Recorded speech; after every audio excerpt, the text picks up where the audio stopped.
side కి రావాలమ్మా మీరు madam వెనక్కి సలహా ఎవరు ఇచ్చారో మనకు తెలియదు కానీ కడప నియోజకవర్గంలోని మహిళల్ని అవమానిస్తే వాళ్ళ నాయకుడు సంతోషిస్తాడనో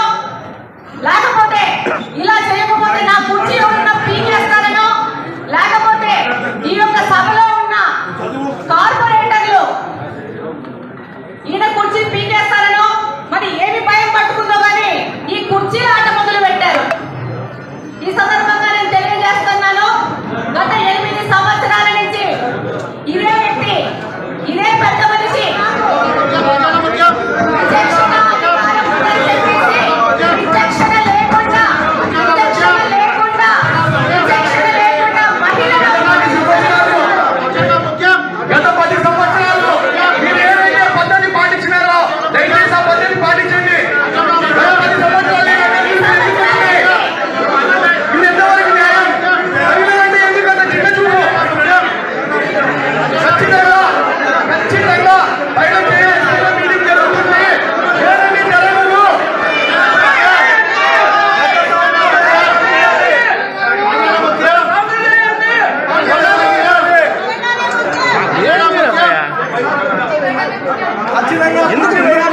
నువ్వు కొత్తగా ముందు